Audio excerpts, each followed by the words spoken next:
பைபிளிலே அநேக பிரேஸ், அதாவது ஒரு ஒற்றை வார்த்தையான காரியங்கள் நிறையாக இருக்கிறது. இப்போ அதை பற்றி சில காரியங்களை ஆராய்ந்து கொண்டு இருக்கும்போது அன்றைக்கு எப்பொழுதும் அப்படின்னு சொல்லி வார்த்தைகள் பைபிளில் எதெல்லாம் வருது, எந்த இடத்துலலாம் வருது அப்படின்னு சொல்லி சில காரியங்களை நான் ஆராய்ந்து பார்த்தேன். அதை இன்னைக்கு பேசணும்னு நான் நினைக்கல, ஆனால் சரி இருக்கட்டுமே அப்படின்னு சொல்லி நான் இது பண்ணி வச்சுருந்தேன். அந்த வசனங்களை நம்ம ஒருத்தருக்கு நம்ம என்ன சொல்லி அந்த கருத்துக்களை பரிமாறிக்கொள்ளலாம் என்று சொல்லி நான் நினைக்கிறேன். ஆனால் உங்களை அனைவரையும் ஆசீர்வதிப்பாராக. இடைவிடாமல்னு சொல்லி ஒரு சில வசனங்களை நமக்கு தெரியும், ஆனால் அநேக வசனங்களை நான் பார்க்கும்போது தொடர்பு எனக்கு அதிகமாக தெரியாமல் இருந்தது. ஆகையினால அதை உங்களோடு நான் பகிர்ந்து கொள்கிறேன். முதலாவது, இடைவிடாமல் என்ன செய்யணும்? ஜெபம் பண்ணுங்க. இடைவிடாமல் என்ன செய்யணுமா? ஜெபம் பண்ணிக்கிட்டே என்ன செய்யணும்? இருக்கணும். நமக்கு அதிகமான பிரச்சனைகள் பாடுகள் இருந்துச்சுன்னு சொன்னால் எப்போதும் ஜெபம் பண்ணிக்கிட்டே என்ன செய்வோம்? இருப்போம். ஆனால் கொஞ்சம் ரிலாக்ஸ் ஆகிட்டுன்னு சொன்னால் நம்ம என்ன செய்ய மாட்டோம்? இடைவிடாமல் ஜெபம் பண்ணவே மாட்டோம். அது நம்முடைய இயல்பு தான். அப்போ அப்படி இருக்கும் பொழுது ஆண்டவர் என்ன சொல்றாரு? இடைவிடாமல் என்ன செய்யுங்க? ஜெபம் பண்ணுங்க அப்படின்னு சொல்லி. கொலோசையர் 4:2 பாருங்க.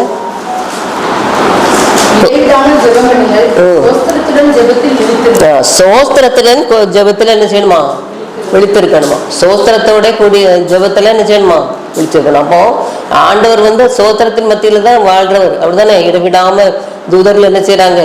பரலோகத்துல அவரை சோஸ்திரித்து கொண்டே இருக்கிறாங்க. அப்போ சோஸ்திரத்தோடய நம்ம என்ன செய்யணும்? ஜெபத்துல விழித்திருக்கணும்.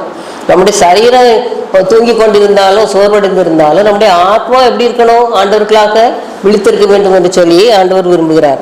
சோஸ்திரத்துடன் என்ன செய்யுங்க? ஜெபத்திலே விழித்திருங்கள். அப்புறம் பாருங்க, அப்போஸ்தலர் 6:4 பாருங்க. நாங்களும் ஜெபம் பண்ணுவதிலும் தேவ வசனத்தை போதிக்கிற ஊழியத்திலும் இடைவிடாமல் தரித்திருப்போம் என்றார். நாங்களோ ஜெபம் பண்ணுவதிலும் தேவ வசனத்தை போதிக்கிற ஊழியத்திலும் இடைவிடாமல் என்ன செய்வோம்? தரித்திருப்போம். அப்போ தேவ வசனத்தை போதிக்கிற ஊழியத்துல எப்படி இருக்கணும்? இடைவிடாமல் தரித்திருப்போம். அநேக நேரங்களில் அந்த ஊழியங்கள்ல நமக்கு ரொம்ப சோர்வு ஏற்பட்டுருது. ரொம்ப துல்லியமாக நம்ம என்ன செய்யணும்?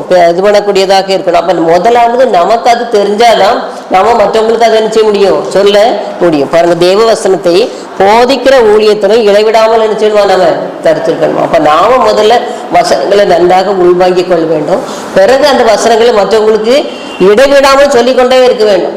இடைவிடாம சொல்லிக்கொண்டே இருக்கு. நம்ம படிச்சு கொடுக்கும்போது பிள்ளைகளுக்கு சொல்லுவோம், திரும்ப திரும்ப திரும்ப திரும்ப ரிப்பிட்டேஷன் சொல்லுவோம். போர்டில் எழுதி போட்டு ஒரு பிள்ளைய வாசிக்க சொல்லி மற்ற பிள்ளைங்க திரும்ப திரும்ப சொல்லணும்னு சொல்லி சொல்லுவோம். அப்படி இருக்கும்போது இடைவிடாமல் சொல்லும் பொழுது அது என்ன செய்யும்? நம்ம மனத்துல அதிகமாக பதியும். தேவ வசனத்தை அதிகம் அவனது என்ன செய்யணுமா?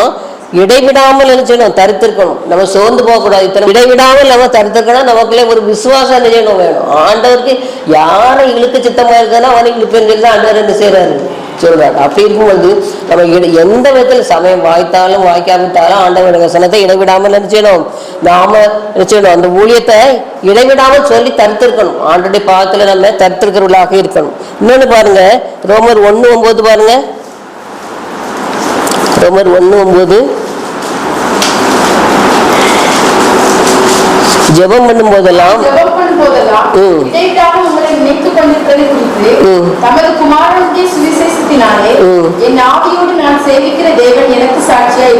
அப்போ இடைவிடாமல் நம்ம என்ன செய்யணும்? இந்த ஊழியக்காரங்களுக்காக, சுவிசேஷர்களுக்காக, இவங்களுக்காக நம்ம என்ன செய்யணும்?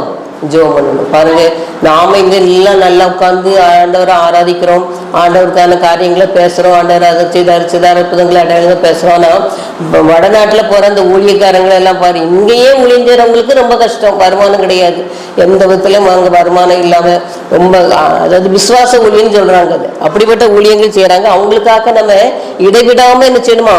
ஜெபம் பண்ண வேண்டியவர்களாக இருக்கிறோம். மிஷனரிகளுக்காக, சுவிசேஷர்களுக்காக. பவுல் அப்போஸ்தலர் அப்படித்தான் சொல்றாரு, நாங்கள் ஜெபம் பண்ணும் போதெல்லாம் இடைவிடாமல் உங்களை நினைத்து நாங்கள் ஜெபம் பண்றோம் அப்படின்னு சொல்லி சொல்றாரு.